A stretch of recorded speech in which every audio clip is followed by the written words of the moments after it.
Finding the right person for the job isn't easy. Just ask someone who hired their personal trainer as a caterer. All right, folks, let's keep this line moving. You there with the tongs. Picking up one Duchess potato at a time will not cut it at my catering table. Drop and give me 50. But if you've got an insurance question, you can always count on your local Geico agent. They can bundle your policies, which could save you hundreds. Okay, this is what we call the wild mushroom and asparagus dip, and press. Come on, let's get those plates above your heads.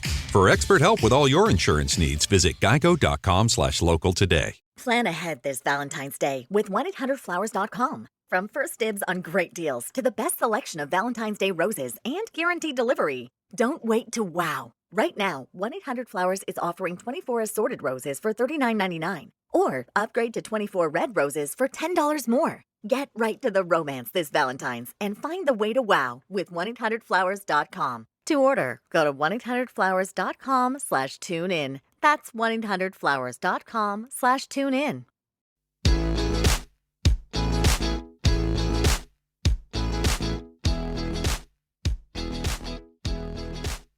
Hello guys and welcome back to What's Up Doc, the documentary review podcast, of course. As always, I am your host, Gemma Delaney, and as always, I am here to tell you what is up with the latest documentaries. So, guys, as always, you can follow us on social media and you can find us on social media. We are at What's Up Doc Podcast. We're on Instagram, we're on Facebook, and we are on Twitter as well. And look, if you follow us on Instagram, you will know that we have been doing a top 100 true crime documentaries as rated on IMDb. We're doing that every night, guys. So give us a follow to get a nightly recommendation, and they're going down a fucking storm.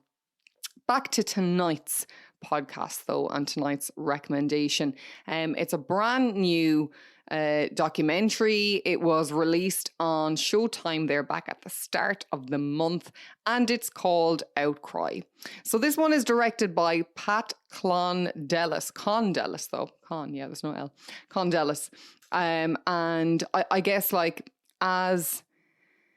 as a public, we seem to have graduated from, you know, just being true crime enthusiasts to this particular sub-genre, which is wrongful convictions. So we've always loved true crime, but there seems to be a massive onus with the documentaries that have been dished out at the moment with wrongful convictions. So confession tapes, the Innocence Files, etc., etc., etc.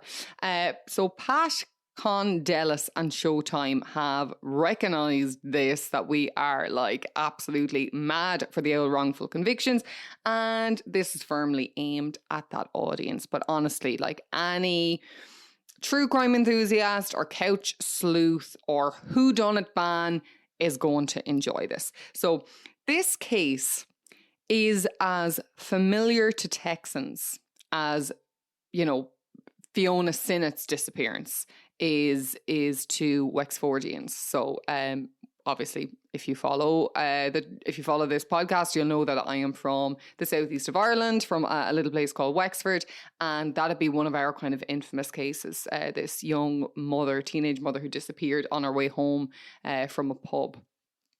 So it's really an infamous case in its locality.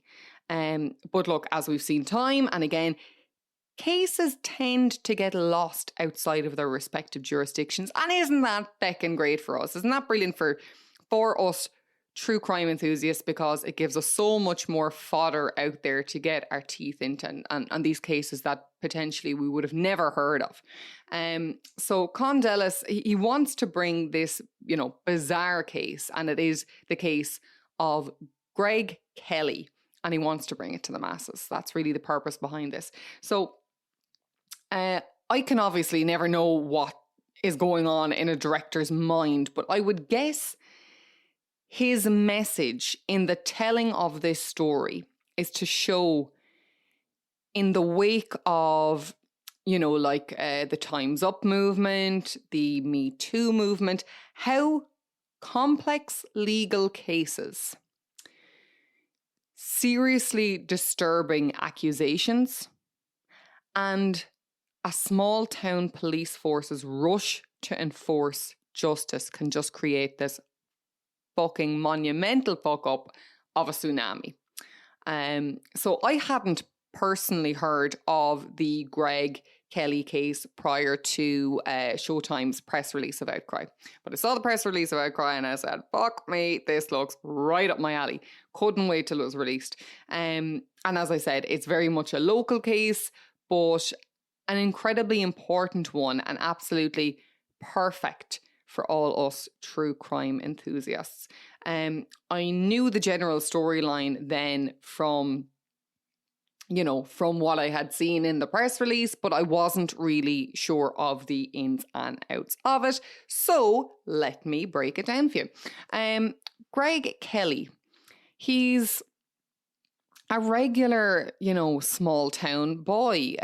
He's very popular. He's a devoted son, seems to have a great relationship with his parents.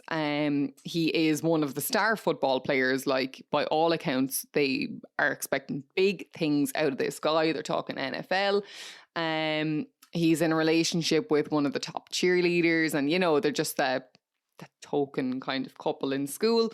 And like I said, by all accounts, from his peers, his family, teachers, he is a sweet guy, a well-liked guy, and known for being dedicated to his girlfriend and the sport alike, football alike, and known for being kind of mature beyond his years. So a glowing fucking review for Greg from the get-go, and his life seems to be on this trajectory that seems to be headed straight for the NFL. So everything's coming up roses for Greg to begin with. So his whole world is quickly turned upside down by a series of unfortunate events. Our Greg, God love him. So first of all, his father suffers a stroke and his mother is diagnosed with a brain tumour. In quick succession, this happens. So his future playing for his high school team is thrown into question. His friend, Jonathan's mum, Shama, steps forward and offers that Greg moves in with them so that he can complete his senior year in the high school he's been in all along. And, obviously can continue playing football there then as well, so finish out the season. And obviously then his parents can recoup as well because they are not doing too well. Jonathan's mum, Shama, as I said, she runs a daycare facility out of her home.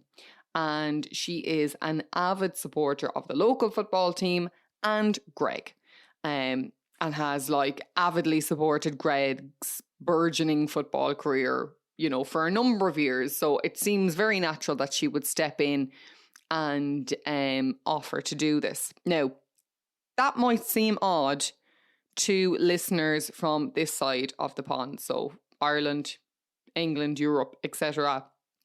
But if you've watched anything relating to American football in America, Jesus Christ, American football in America, you know what I mean though. This is actually really commonplace.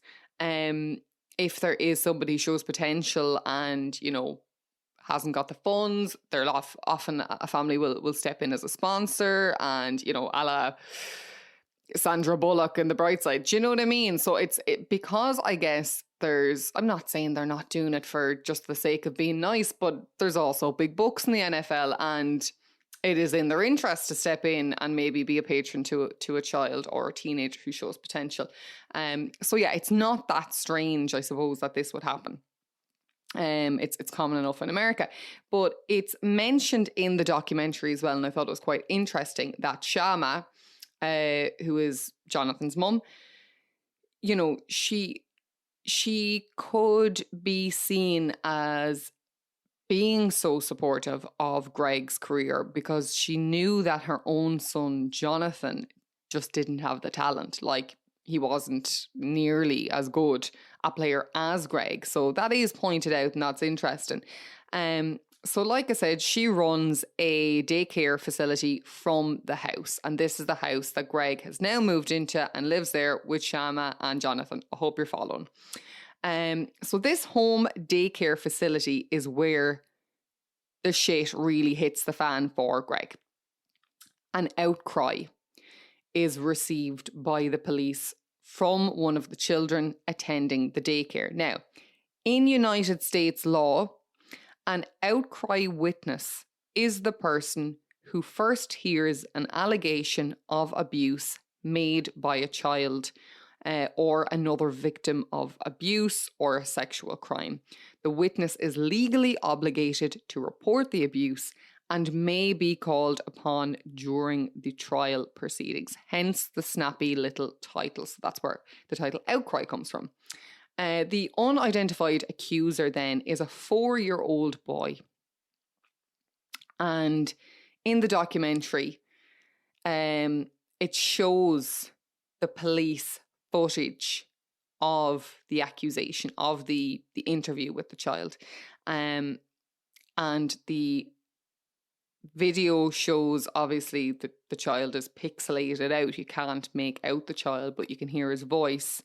And he can be heard describing the alleged abuse, saying that, you know, he wants to tell the truth, but he's afraid he'll get in trouble.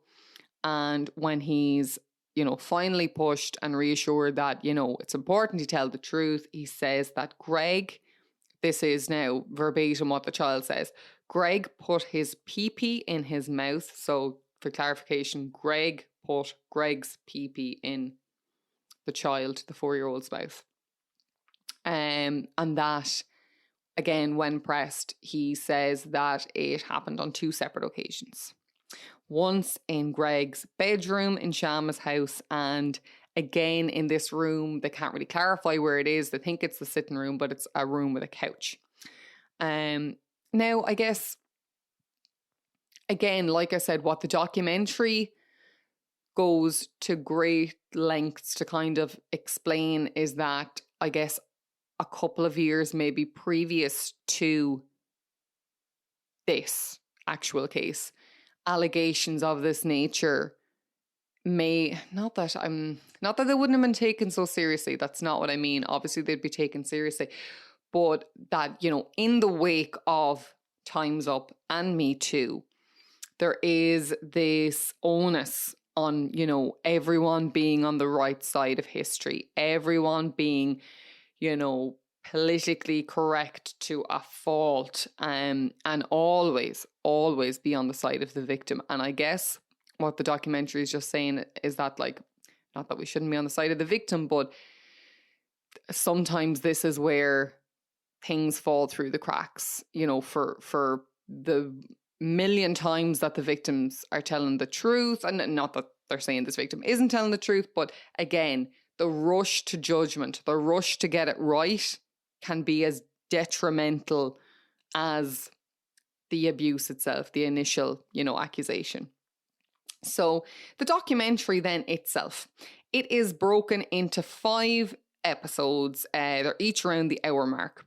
The first episode, like I said, introduces, you know, the story, Greg, the devoted girlfriend, and the twist, the accusation of did he or did he not sexually abuse this child.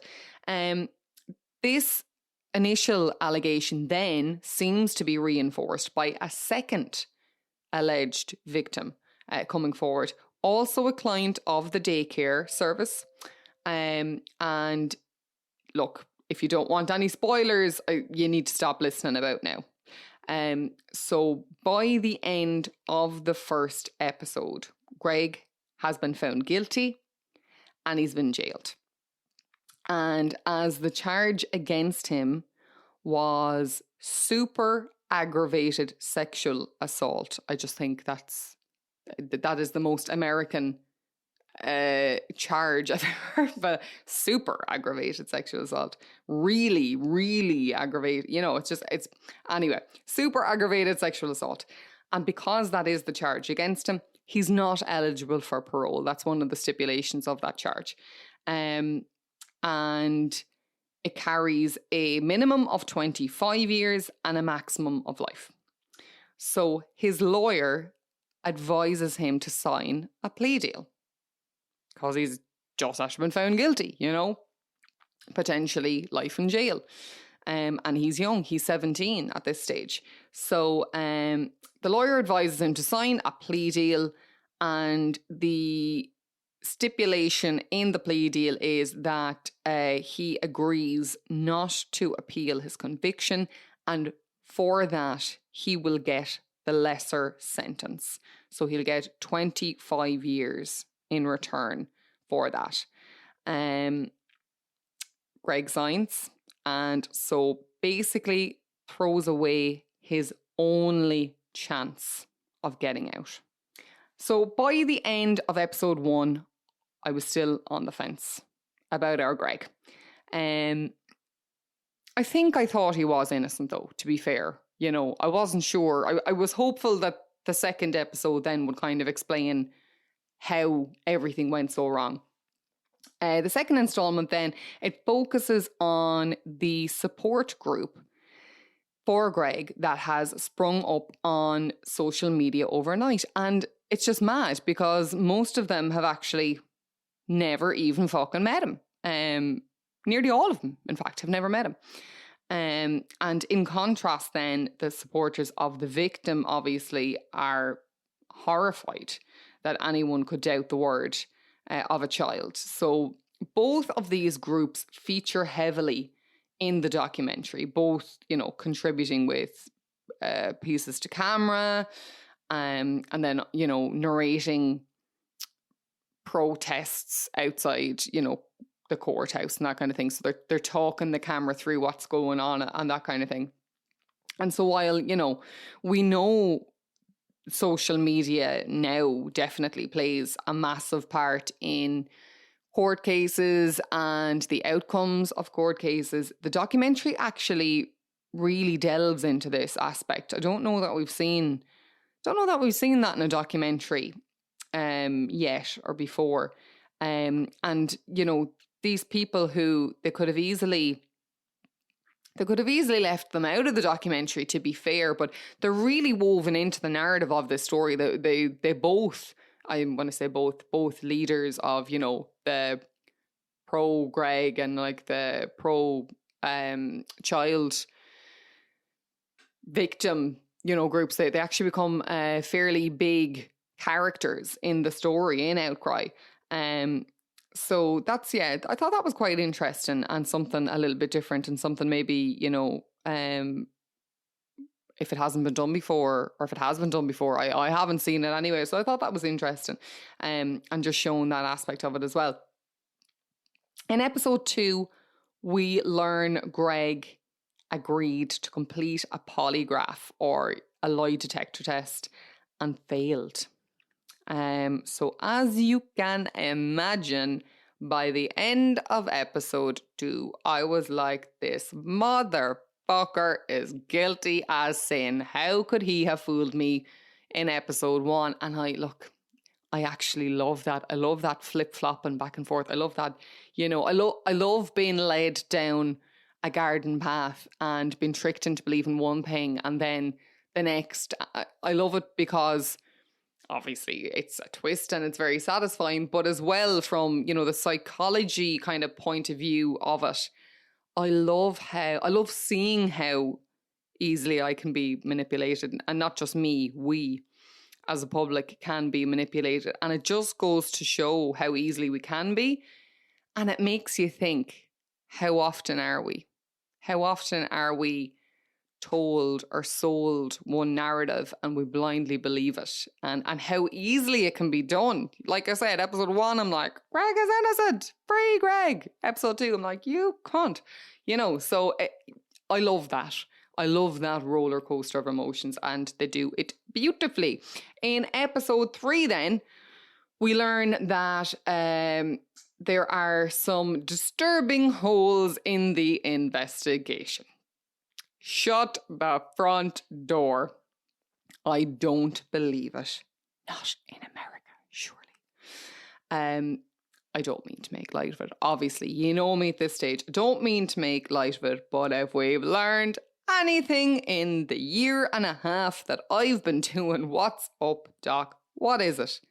America is corrupt as fuck. Anyway, I digress.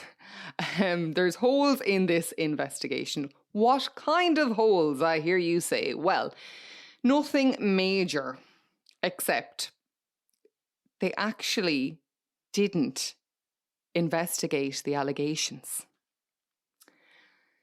So, for example, I say you took a shit on my front garden, all right? And I go to the guards or the police if you're in America. I go to the police and I report this.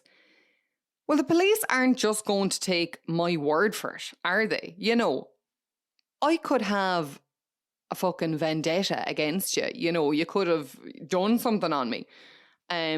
So they'd run an investigation, naturally, to eliminate any, you know, possible tomfoolery, you know, to check out what I'm saying is true, to see, you know, if they can find any evidence proving what I'm saying or going against what I'm saying, or, you know, follow up possible leads. Not here. So the kid makes the accusation. Second kid makes the accusation, and the police go, fuck me, let's get him. Him being Greg. End of investigation. Literally it. So Greg was arrested and then had to prove his innocence. That's the way the investigation ran. Stephen Avery fucking wept. Do you learn nothing? Another massive spoiler that I'm going to give away now. You have been warned. The child not only named our Greg, but he also named Jonathan. He also stipulated that while being abused, Greg wore SpongeBob PJs. Greg doesn't have any, but who does? You guessed it, Jonathan. Also, when describing the room in which the abuse took place, the kid describes, again, you guessed it, Jonathan's room. Other holes in the investigation include the second alleged victim. They retract their statement, and it becomes pretty obvious, you know, through the course of the documentary that he and his father were actually coerced into doing it to strengthen the police's case against Greg. Oh dear, will they ever learn? I hear you say, probably fucking not, but just as well, because we wouldn't have any true crime documentaries to watch, would we?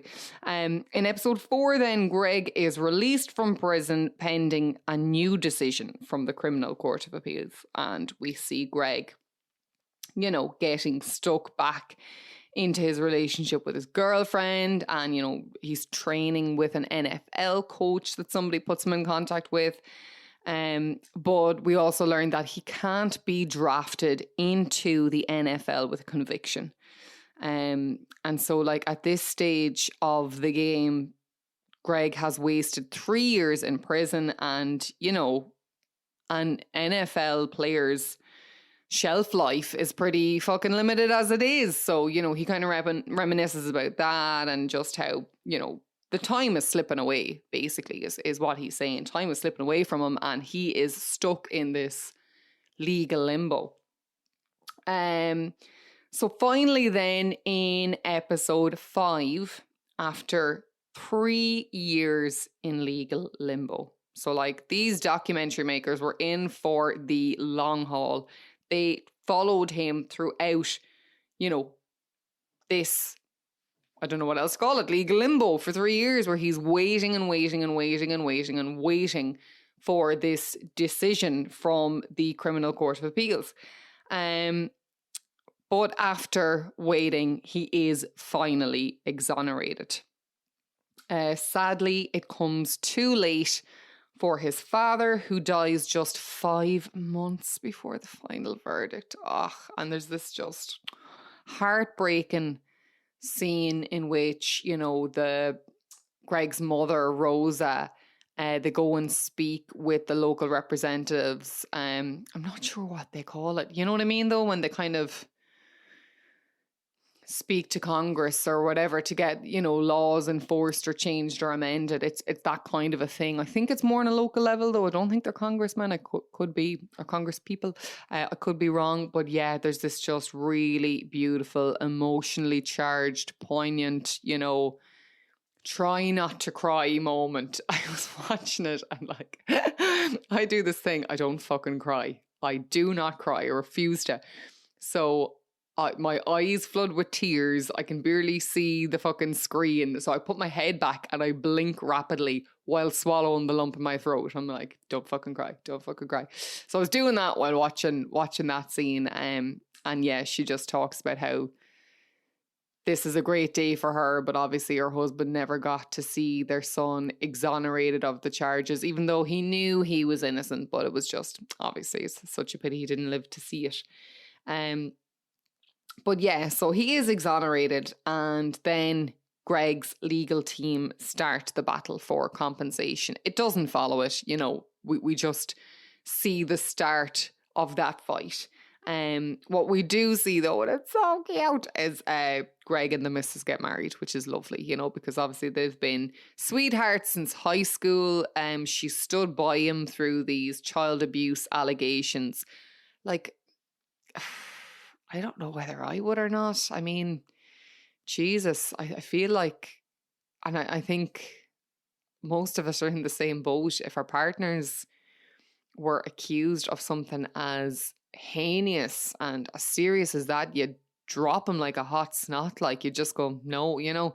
But she stands by her man, God bless her, and they do get married, and that's lovely, and that's all fully documented as well. And what's really sweet is that, you know, the guy who championed the social media support group for Greg actually officiates the wedding, and then Greg's lawyer announces them as man and wife. It's just really cute, and it just shows how, you know, he has woven them into his family. He considers them family after standing by him for so many years.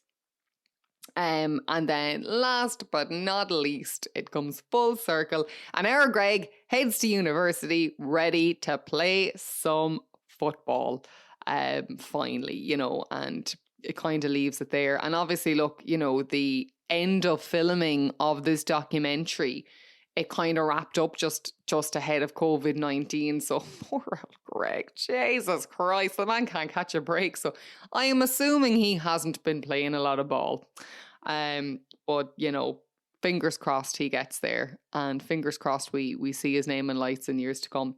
The documentary, look, itself, it goes to great lengths to explain that, while, you know, neither the directors nor the producers nor Showtime, they don't doubt the accusation of abuse by the child. What the point they're pushing here is the police jumped the gun. They failed to investigate, and as a result, an innocent man was jailed. Also, it then, you know, kind of does a little brief eulogy at the end, and it says that Jonathan himself will likely never face charges due to the lack of evidence, but he has done time for rape. He drugged and raped a couple of girls. One of them speaks in the documentary, and he has been found in possession of child porn. So, I mean, all roads lead to Jonathan, and if he is not the real person in this crime, he is at the very least a shitty excuse for a human being. But look, Outcry, brand new, like I said, started this month, out on Showtime. If you're not in America, if you can't find a link, let me know. You know I'm good for a link. I'll hit you up. You will have to follow me on social media though, and I'll send you a link to it. It is a belter. It is probably one of the best documentaries I have seen in a considerable amount of time. I don't recall being this excited about a documentary since my beloved The Jinx. Forevermore will be my favourite documentary. But yeah, it's been a while since a documentary has literally had me at the edge of my fucking seat episode after episode after episode going, what? No, pulling your hair out and just going, oh my God, he did it. No, he didn't. No, he didn't. And that flip-flopping. And like I said, I love that. So it's a cracker. It is relatively new. So currently it is sitting at 8.2 on IMDb. Not too shoddy at all. It is quite high to get over 8 on IMDb for a true crime documentary. So kudos to all involved. But Outcry, that is my recommendation. And that's what today's episode was all about. Guys, as always, I have been your host, Gemma Delaney. And as I have said a million times, if you like the cut of my jib, if you like what I do here, I do it for free. I ask for nothing. For the love of Jesus, give us a review, give us a rating. You know how much these things matter on iTunes, on Apple Music. And follow us on Spotify, Apple Music, iTunes, whatever, wherever you get your true crime kicks. And like I said, if you'd like some extras for nothing, because again, I don't have a Patreon or anything like that, but if you'd like a bit extra in the true crime documentary genre, follow us on Instagram and you will get our nightly recommendations. As always, guys, it has been a pleasure. Good luck, good night, God bless. Mind yourselves, guys.